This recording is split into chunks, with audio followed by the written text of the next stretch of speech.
Assalamualaikum warahmatullahi wabarakatuh. Nepangkeun Asta abdi Nabila Zahra Budiman ti kelas 10 MIPA hiji bade nyaritakeun ulang babad godog Kian Santang. Kian Santang teh putra Prabu Siliwangi anu katelah gagah tur sakti. Di Pajajaran malah di Pulau Jawa teu aya hiji oge jalma anu bisa nandingan kasaktianna.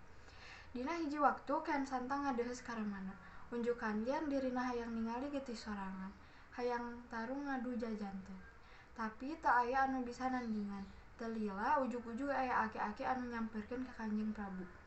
Kanjeng Prabu, kaula bisa nuduhkeun saha jalma anu bisa nandingan kasaktian Tuang Putra.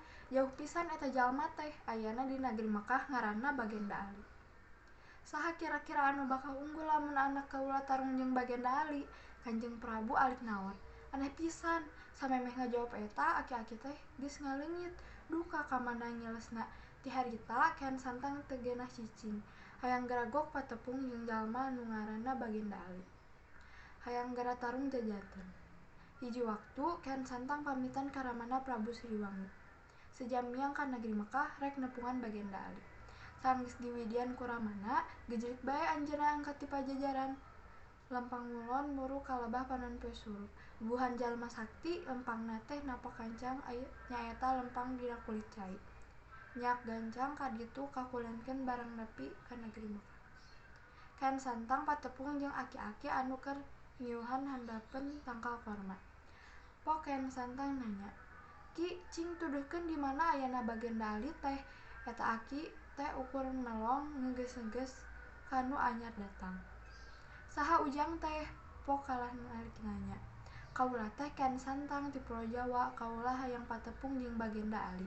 Cenah anjeunna jalma sakti, kaula hayang ngadu jajanten." Kitu, yu atuh tuturkeun aki, ceuk eta aki-aki ngajak indit. Kian Santang nuturkeun, "Tapi kakara oge sababaraha lengkah, aki-aki teh pok nyarita, itek aki tinggaleun, cing pangnyokeutkeun ujang." Kian Santang geuwat balik deui, maksud rek pangnyokeutkeun itek. Ari itek si aki teh nancep deukeut tangkal korma, barang eta itek dicabut, karasa bet pageuh.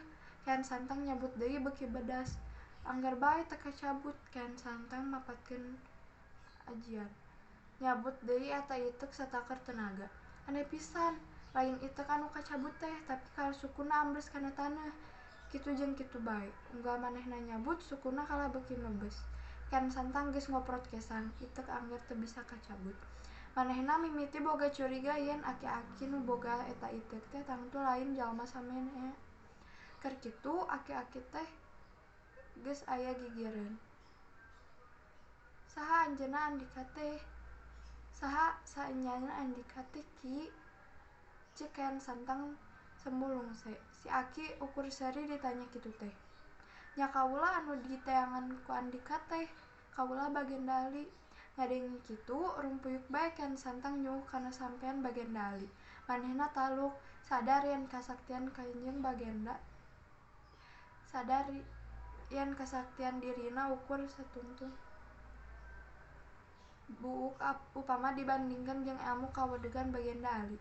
"Kaula taluk sumerah diri hoyong guguru ka Kanjeng Bagenda," ceuk Kian Santang. "Heug, tapi Andika kudu ngucapkeun syahadat heula asup agama Islam," walon Bagenda Ali. Ti harita Kian Santang asup agama Islam sarta harus guguru.